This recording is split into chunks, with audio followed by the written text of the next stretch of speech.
So is that still kind of like your guys' mentality in terms of the OA seller sitting here listening to this in 2024 has had success, looking to take the next 30 days to jump into wholesale? What should that approach be in terms of the first 50, 100, 200 phone calls? First step is just reach out to all the brands you've sold OA, assuming that you've sold more than just Nike, Adidas, and Under Armour. And reaching out to those brands, asking if you can buy in bulk directly from them. And if you can't, if they say no, then ask them for their distributors, just like you said. E-commerce is the greatest business opportunity of our generation.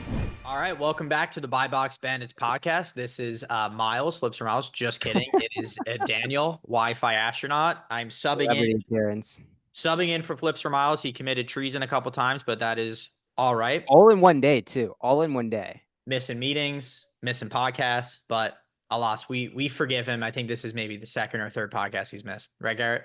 Yeah, and we keep on chugging. We keep on chugging. Shout out Boxem for sponsoring this episode. Quickest, fastest, most efficient way to list your FBA products and send them in. Let's get it going. Yes. Today we have two resident wholesale experts, Kaj and Jonah. What's up, homies? What's going on, boys? What is up? What is up? How are we doing? How are the weeks going? How are the sales? Excited for Q4?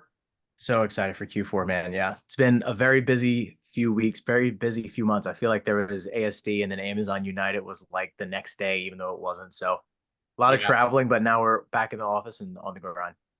Hell yeah. How about you, Jonah? Same, staying busy for sure. And on the warehouse side of things, just like trying to send out as much product as possible right now. Like this is the time for Q4. You guys know how it is. Check-in times are slow though. It's taken forever. So just like loading up early, and by December, hopefully it starts picking up here. That's awesome. That's awesome. So I think a good place to start, and then Jonah, I know you've been doing wholesale for years and years and years. Kaj, you specifically, it seems like you've kind of taken off in the past, call it 12 to 14 months. And so I think that's probably a good place to start is obviously you were doing OA successfully for a while. And it seems like this, 2024 calendar year has been a huge transition year for you specifically in terms of like really making that jump from OA to wholesale. So let's kind of start there and dig into like what sort of tactical steps you took in the beginning to set yourself up for the success that you've ultimately had making that full on transition. Yeah, so the transition for me into wholesale really started in the beginning of 2023. And then 2024 has kind of been the full shift to being exclusive wholesale. So when I was first transitioning, for me, it was just a lot of education in the background as we were still pumping OA. So I binge listened to the Wholesale Made Easy podcast. I was watching a bunch of YouTube videos, just trying to learn and understand what was different about wholesale versus online arbitrage. Reached out to Corey. He was hugely influential with me starting wholesale as well. Specifically before he was a celebrity on Twitter, as I like to say. I think I reached out to him not long after the first time he came on this podcast. And then he gave me a bunch of tips and pointers and then just started calling distributors, opening accounts, and went from there. Yeah, and then for me, yeah, my part was a little bit different. So Kaj has like tried every part of selling on Amazon. Kaj has done private label. He saw that whole experience, didn't go well. He did RA, OA, and then transitioned into wholesale. So for me, I kind of fell into wholesale. Like I had one connection. And for most people, I say you should start out with arbitrage and like get your feet wet. I think that's the best way to sell on Amazon.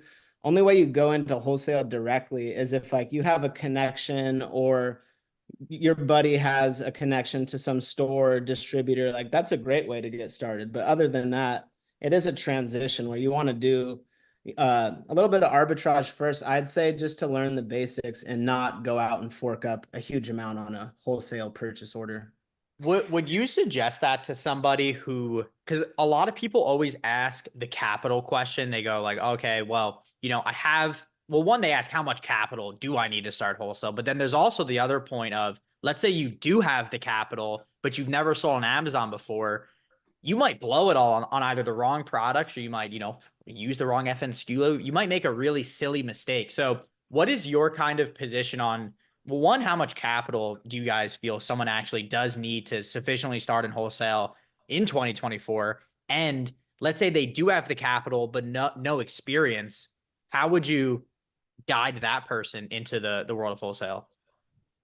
Yeah, so I think $3,000 to $5,000 in terms of if you have that ready to spend on an order, you're going to get a decent amount of suppliers open with that purchase order. The thing, like what you're saying, is you can make so many different little mistakes along the way that's why a lot of times you should just walk into a Walmart and scan the clearance item or buy something online, so you can figure out the process first and then go big on a purchase order. But in terms of capital, I do think wholesale nowadays in 2024, it's more about making the connection rather than you need to have some huge amount of money, because guys can come out and have $50,000 ready and a supplier will still say, sorry, no Amazon, and you're going to run into so many hurdles that way that it's more about, you just got to find a right connection, add value, build with them. And then that could be your one or two suppliers that really get you going. But I mean, that's a good point though, because I mean, especially nowadays, it's not as much as asking how much capital do I need. It's do I know enough people where if I find an opportunity that's too big, I can still take advantage, right? So you can still reach out to the same suppliers, brands, etc. And maybe you do find an opportunity where it's really good, but it requires 50K of liquid cash. And maybe you only have 15. That's not to say it's a complete dead end. You have to keep pivoting. Or maybe it's just you tap two friends on the shoulder and say, hey, I only have 15. This deal requires 50. Are you willing to come in on this and we'll split it 3 ways? Right. So even if the capital is a limiting factor, it shouldn't necessarily be a hindering factor because of the whole like 2024 group buy kind of mentality. For sure. If there's a will, and in my opinion, if there's a will, there's a way, especially when there's money to be made. If you have 100%. profitable products in front of you, you could tap basically anyone in on X or Twitter, and someone will help you buy that 100%. Now, Yeah. in terms of talking about actual accounts, and Kaj, I think you guys have done an episode recently where you kind of talked about this, but I've been a proponent for a while in terms of reaching out to brands. And if you don't get that account, use it as like a backdoor approach to get a distribution account, because it's likely the case that that brand is 5, 6, 7 different authorized distributors that they're willing to hand out for the people that maybe it's not a good fit. Right. So is that still kind of like your guys' mentality in terms of the OA seller sitting here listening to this in 2024 has had success, looking to take the next 30 days to jump into wholesale? What should that approach be in terms of the first 50, 100, 200 phone calls? Yeah, especially for someone who's already been doing a decent amount of OA, first step is just reach out to all the brands you've sold OA, assuming that you've sold more than just Nike, Adidas, and Under Armour. And reaching out to those brands, asking if you can buy in bulk directly from them. And if you can't, if they say no, then ask them for their distributors, just like you said. And the other nice thing about that method, especially nowadays with, if you've been in the Amazon space for any period of time recently, that Section 3s have been going out. Amazon has been reviewing accounts. So you just want to make sure that your supply chain is clean. And if you start with the brand and then work your way from there, and they're recommending distributors to you, you know that those distributors are going to have legit product. Yeah. And in terms of that initial phone call, kind of what's the strategy going into that? Because a lot of people are going to pick up the phone and waste 50 pounds, they put it back down, do something else, right? You know what I'm saying? So it's like, what is the strategy with those first initial phone calls? Obviously it's going to be uncomfortable, but if we can boil it down to maybe a couple key goals in that first conversation, what should those be? Yeah, in my opinion, less is more. I think people think that they need some big script. They need to tell the whole story of their business. The brands, distributors, especially on the first cold call, they don't care about any of that. Keep it simple, straight to the point. So if you can say, hey, I'm with XYZ company, I'm the director of purchasing, and we would like to carry X amount of units of this product in our storefront. Can you help? And then that'll get the conversation started from there. They'll probably ask you some follow-up questions. Maybe Amazon will come up, maybe it won't. But if you can keep it short and sweet, hey, I'm with this company, I want to buy this amount of this product, that's the best way to get the conversation started because they know that you're serious. Awesome. You had touched on, you said clean supply chain, which kind of caught my ears a little bit, because I think very recently, maybe not very recently, but definitely the past year, Amazon has been clamping down super heavy on where you're receiving your products from, who's selling them, what's the supply chain. What are some of the things that can happen? Because obviously there's new sellers coming in. You got like Telegram group chats, a whole bunch of nefarious activities going on. And while you may be able to sell certain products profitably, if the supply chain isn't, as you said, clean or legit, what are some of the things that can happen to your business? And some of them can literally happen overnight. Yeah. Jonah, you want to take that one? Yeah, I can take this one. I dealt with literally this problem too. So last year, account got deactivated because I had bought from a supplier I didn't vet properly. And it was one of those things where my account was doing pretty good numbers. It's up there. And I probably bought $5,000 worth of product from this guy. So like very little amount, sold some units, and then got hit with a counterfeit with a test buy on my account. And so that was only because we didn't vet the supplier, and it was just one of those distributors who's a distributor of the brand, and then it comes down to it and they can't provide any supply chain. They kind of go ghost when you ask for any help on these sort of things. So that's what I think Amazon, like you said, has been cracking down the most, is they need to verify that product is authentic. And so as sellers, we need to know the product we're buying is either directly from the brand or from an authorized distributor of the brand. I had a guy the other day ask me, he said he had a wholesale connection for Nike. And I was like, when you hear something like that, you know it's probably not legit. Like, you're not opening up a distributor account with Nike. And so when you're targeting distribution companies or brands, I like to target those small to mid-sized companies because you have a better chance of opening them up and actually your $10,000 purchase order means something. Nowadays, just like what you said, Danny, it's like you could buy something profitably and that's great, but if the source isn't legit, it's just a matter of time before your account goes down. So when you're initially opening up these accounts and like having these conversations with people, and let's say you found a winner or whatever, what kind of vetting are you doing initially before you place that first test order to make sure that you don't have problems later on? So if it's with a distributor, because if it's the brand, you're going to be good. Like if Yep. it's directly from the brand, you're 100% good. If it's from a distributor, after a while, I would just ask them, are you buying directly from the brand? And if they are, then that's solid. That's good to go. If they're not, then that's the gray area, because a lot of distributors now might just be buying from a bigger distributor who then buys from the brand. So it's like all legit and good, but then is your distributor going to give their supplier's invoice? Because that was one of the things Amazon started requesting, which seems ridiculous, but they wanted your supplier's invoice. So now they don't just want your invoice, they want who they're buying from. So you really got to make sure it's a clean supply chain. Definitely. And a lot of times it's like, and it's all about that transparency, right? Because I mean, and I've started a distribution company within the past 12 months. And granted, my distribution company isn't top of mind for Amazon, but it's like, well, I'm buying from places that are very much authentic, either the brand or right near the brand. You know what I'm saying? So it's like Amazon doesn't necessarily know me, but they know them, and A equals B and B equals C, and we're not A equals C.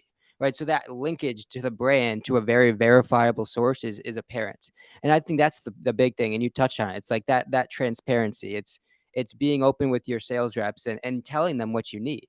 Right. Because you can't forget that as buyers, we ultimately have the keys. We have the money. They need our business. Right.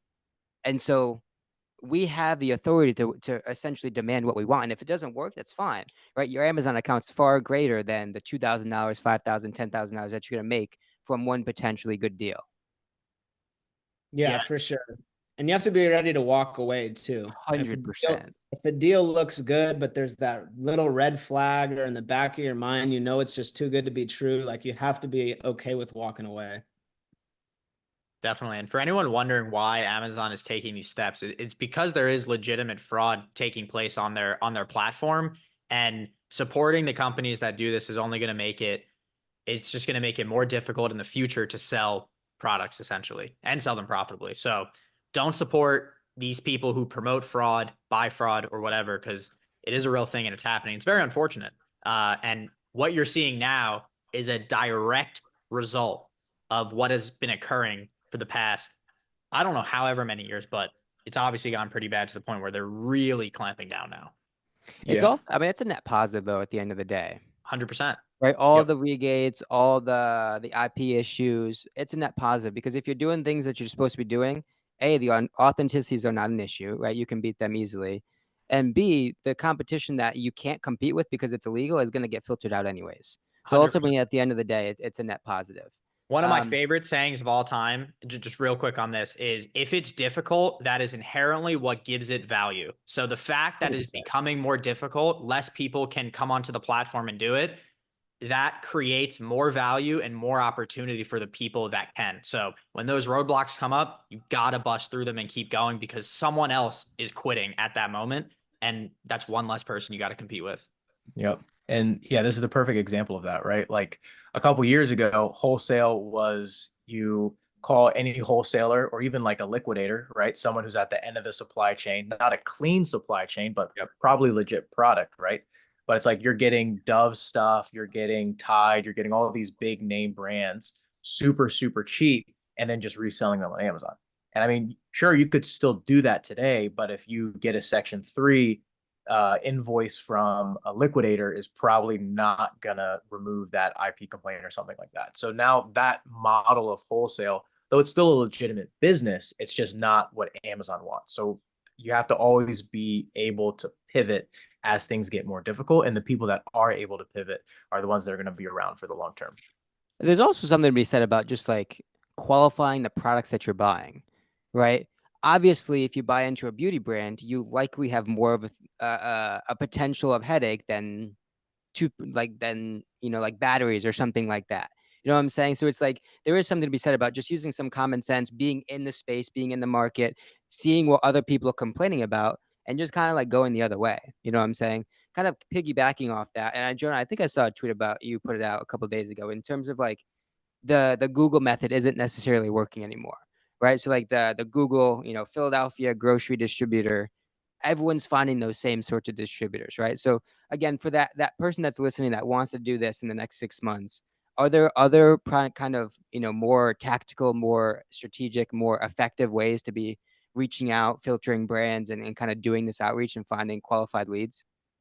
So I still think it works. It's just based on where you are located as well. So like if you are down the street from a supplier, you're always going to have an advantage over the person who's sending an email to that supplier. Because what we don't understand is these distributors and brands are getting hit up hundreds of times a week. And the more that Amazon gets common to sellers and people are doing the same Google searches, like companies are now they're just overloaded. So the word Amazon is just a hot word. But if it's down the street and you're able to show up in person and ask to open a wholesale account, the chances of that happening are a lot more likely. Because like what you said earlier, at the end of the day, we still have power. We are the buyers. We have cash. So I think number one, if you can tap into a local connection, that's always great. If you can't, it's just going to be a volume game. So you're going to have to start contacting more and more people until you get profitable accounts open. And that can be brands, that can be distributors. If you're contacting brands and it's a large brand, they're going to point you to a distributor, like we said. If it's a small to mid-sized brand, maybe you just have a certain point you want to touch on before you even contact them. So for anybody getting started in the space, I would say do research on the companies before you contact them. I think a lot of people just have a list of 50 stores or 50 distributors and they call them all up, but they don't know anything about the company before calling them. So if you have a little bit of insight and you can relate to that niche, you have a leg up. So just going with what you have a little bit of experience in and doing it more. Once you find success in wholesale, it's just about doubling down and doing that more often. And staying persistent, right? One call, one email is likely not going to get it done. All the best accounts I've had have come after several different no's. It's, oh, we're not opening any new accounts right now. Oh, we don't want to work with any Amazon sellers, right? Those are some of the common objections that essentially, I mean, get me excited, to be honest, because it immediately and inherently symbolizes a more competitive account, right? More competitive pricing, a more valuable account. And I know that most people are going to fall off after that first no. Mhm. Right? So when you see that email, the phone call that says, "Oh, we're not opening any more accounts," what should some of the value adds, the rebuttals, some people should be keeping in mind to try and kind of move the needle a little bit? Obviously, it takes time for sure. Yeah. So Go ahead. uh, I was just gonna say, if you're getting that rebuttal via email, it's always about getting them on the phone, right? I've had plenty of people tell me, like, oh, I keep getting all these no's via email over Amazon. I'm like, well, it's because you're just sending an email, right? But if you can, I still send out cold emails, right? So I'm not telling you don't send emails, but if you get that rejection, the next step is trying to get them on the phone, hear out why they're not opening new accounts, hear out what their strategy is with e-commerce. Because sometimes if it's just a sales rep or a customer service person, they're just giving you an answer that their boss told them to give. And so you might need to have that conversation to then be able to talk to a decision maker or talk with someone who has more of a nuanced understanding of the situation and what the company's strategy is. So it's just about getting the conversation going, listening to them explain their pain points, and then seeing if there's ways that you can help them out. And that's the other kind of value add about going straight to the brand is you can filter out a lot of the fluff without even having to take time, effort of doing that outreach, right? If you're filtering based on the brand, well, you know if the brand's on Amazon, you know if Amazon's on the products, you know if there's one or two sellers that are exclusive over the time period of several years. And so just from those three perspectives, I mean, you're going to save yourself time and energy by not calling the people that the brand is obviously on the brand on the Amazon listing with no other sellers, right? Because I've come across brands there that they're on the listing, but they have 7, 8, 10 other sellers over time, right? And so just going straight to the brand is going to filter out a lot of the different, just like wasted efforts, wasted attempts that you could potentially put out, as opposed to the distribution approach, right?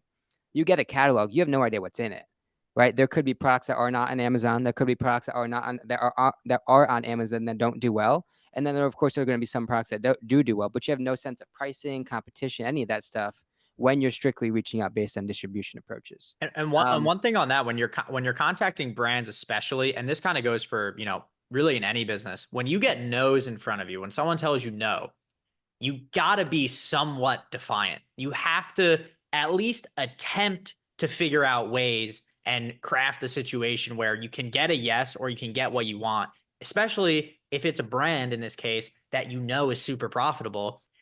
Try to figure out what, even if you're light years away from it occurring, try to figure out what you need to be able to get a yes, whether it's a dollar amount or it's not the right time. Try to at least figure out why they're saying no and seeing if there's some sort of path to eventually getting a yes. Because if they just say no and you walk away, you're absolutely missing out on opportunities. And that goes for when you're talking to brands and just really business in general. When you get no's, got to be somewhat defiant towards them and keep pushing the envelope.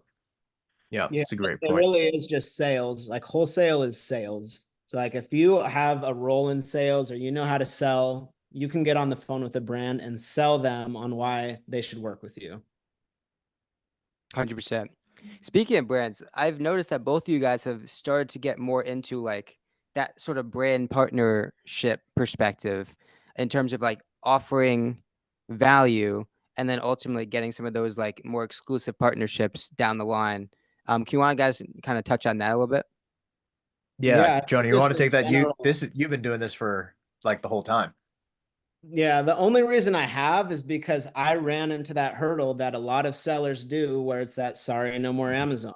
Or maybe you've been selling from your distributor profitably for a year, and then over time they kick you off the listings or the brand doesn't want you selling anymore. And that happened to me with like really good accounts. Like, and it was so frustrating because I'd start selling them, I'd sell well for a while, and just never brought it up, never talked Amazon to them behind the scenes. And then one day it's no more Amazon. So that happened like 2 or 3 times. And then it was like, okay, I need to make sure I lock this down for good. And it all starts with one partner. Like you offer services or you just offer to help one guy. They say, yeah, sure, you can be our Amazon guy. Because at the end of the day, same thing. How we structure our model, like we're buying the inventory up front. So it's a win-win for them. We're storing it in our warehouse. We're prepping shipping for them. Like they don't pay any fees for this. So once you get a guy to say yes and you can provide good service, it really is just wholesale, but you're authorized with the brand to sell. And then on top of that, you get to do things like fix up their listings and try running ads for them and all that. So that was how my business started. And I think just in Amazon in general, the goal for all of us should be to work up the supply chain to the point of us owning our own brand. Like if you own the brand, you have complete control. You run into an issue, you can fix it. When you start out though, you might be just scanning a product from a Marshalls, and then maybe you're buying it online and then wholesale and partnering with the brand. So like slowly moving up the supply chain has been my goal since I've kind of started. And how long do some of those contracts last when you're able to secure those?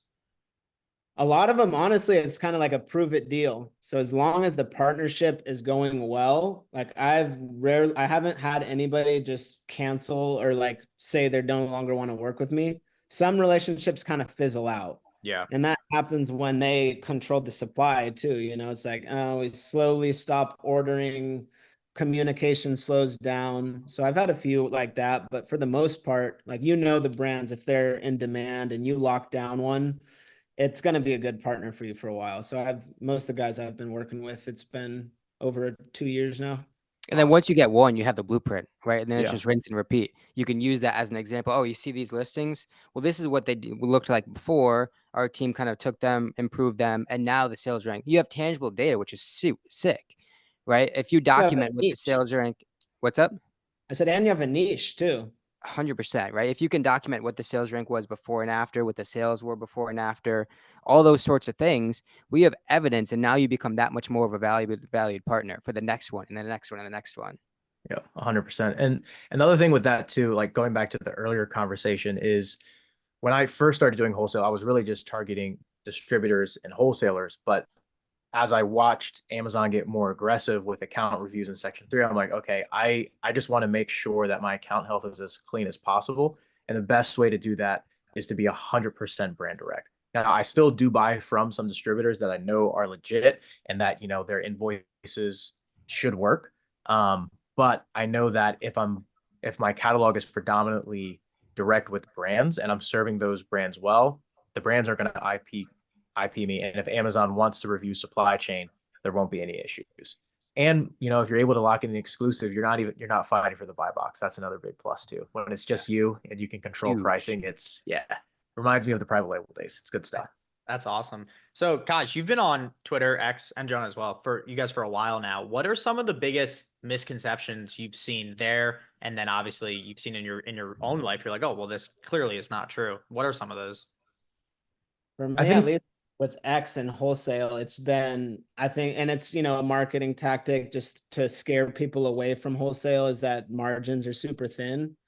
And there's so many different ways to wholesale, right? Like what we're talking about now is you're partnering directly with the brand. So that cuts out all the different chains of it. You know, if you're buying from a supplier who then bought from another who bought from a brand, like, sure, it could get small, but for some of our brands, like you can hit 20% plus net margins buying direct from the brand after advertising, after shipping, prepping, and all that. So that's been one of my bigger misconceptions so far. Yeah, a lot of people will think that margins are lower, which in some cases they can be, but you could also buy OA products that have low margins too. There's low margins everywhere. And then secondly, that you need a lot of capital in order to be able to get a discount. And Jonah kind of touched on this a little bit, but if you're talking with the right brand, maybe they're a smaller brand and a $10,000 PO or even a $5,000 PO covers all of their product sales on Amazon for a month, like that actually makes a difference to them. And so you might be able to get that 15 to 20% margin, like 30 to 35% ROI on a $5,000 PO. Now, is that going to be the case every time? No. But do they exist? Yes. Awesome. Plus crafty ways too of getting extra discounts. So like one way we get discounts is with our brands we work directly with, is we're paying for advertising for them. So in return of me spending our dollars on advertising, they'll give us 15% off wholesale, for example. The point is just to get like lower buy costs. But for a lot of guys getting started and they hear brand direct, like that doesn't just mean exclusive. You know, it's very unlikely you're just going to contact a brand from day one, get an exclusive. So in general, it's just you're buying directly from the brand and you're an authorized partner along with maybe 5 other guys or whatever the deal is. What makes a intriguing brand, right? Is it like for more sellers, like a certain revenue perspective? If we're talking about using Smart Scout, like what makes a decent brand to reach out to and pursue it? what makes the spidey senses go off when you see the listing or the Thank brand? you. What are Yeah. what do you see and you're like, oh, I'm contacting this brand? For me, it's seeing a listing where I know I can help improve the brand's presence and sales, which means few or bad pictures, preferably both. So if it's like one picture that you can tell someone like just Took took it with an use, iPhone. yeah, they no, or with like with an old Android, and it's the same picture that's on the old eBay listing, like terrible picture. The title maybe has like 3 to 7 words, no bullet points, but it's still getting sales. I'm like, okay, if we optimize this listing, there'd be a boost in the sales rank just from the organic keywords that we add in the images. So that's a big one because I know that I can add that additional value to maybe get that exclusive, right? I'm not going to get it off the bat, most likely. Sometimes it happens, rarely. But if I can know I can provide additional value to the brand on top of just buying and reselling, that's always a green sign. So is that something you're leading with in like the first couple phone calls? It's like, hey, I see what the kind of situation is in Amazon. This is what it could potentially look like. And how much work are you doing up front? Like you're not approaching these brands with maybe like a quick edit of a photo or two, potential title, potential bullet points, or are you? No, no. And for the most part, in my experience, they don't really care. It's more about, okay, is he actually going to buy? And then if we've had that conversation about optimization, then I'll have my team start putting together some stuff and send it to them to review. Sometimes I'll shoot like a quick Loom video. I'll say, like a 3 to 5 minute Loom video saying, hey, this is what I'm seeing on your listings. If we did this, this, and this, we could see a decent bump in sales. Jonah, what about you? Yeah, similar answer like what Kaj said with like just off first glance, when you see a product listing and there's one image and it looks horrible, or you can just tell that they're not putting effort into Amazon. As sellers, we know if it was a well optimized listing and they're running ads, like that could increase a lot of sales for them. So if the brand's doing, let's say $30,000 a month in revenue and it's just organic based off that, I truly believe I could almost double their sales, let's say, just by fixing it up, spending some money on advertising, helping them out that way. For me specifically, too, I have connections with my distributors and retailers, and they know I sell on Amazon. I help them sell on Amazon. And I have a niche. So I like sporting goods. I like outdoors and recreation. I like those sort of brands and products. So like my spidey senses go off if it's like, bad listing, no time put into it. It's in my niche. I can help them add value in other ways as well, because now there's a multitude of things that when I'm contacting them, I just know that company needs help. And so for me, my pitch to them is like, I'm another in-house guy for you guys. A lot of people want to do Amazon in-house. They just don't have the bandwidth to do it. Then they work with an agency and the agency charges them X amount per month retainer fee.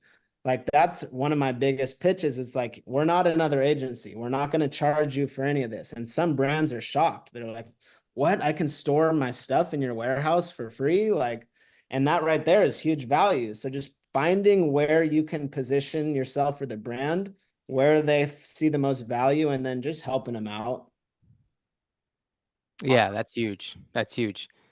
When it comes to, and I have to ask this because the absence of flips for miles, but when it comes to social media, how has it? This is true. Social He's media, on a plane somewhere and his ears are networking, ringing. yeah, he can feel it right now. It's happening. Um, how has social media impacted your guys' business and just in general how you go about the Amazon business? Because obviously it's very present online, and we always tell people you should be active in these communities because it will ultimately help you. How has it impacted either of you guys? Yeah, I'll start with that. So when me and Josh first got into Amazon, we were doing private label, and I wish if we didn't. I wish if we had started with arbitrage because we would have been able to flip our capital a lot faster. And the reason we started with private label was because we were just watching YouTube videos trying to figure out something to do. We saw Josh always says he saw a guy that was talking about reselling toothpaste and a guy who was talking about making their own products, and we decided to go with the guy making their own products. But in hindsight, we should have gone with the guy who was reselling toothpaste. Yeah. But we didn't know about all this stuff because we weren't active in, Twitter or Instagram in the community to understand the the pros and cons of different models. And then once we did get involved in the community, things just started to take off.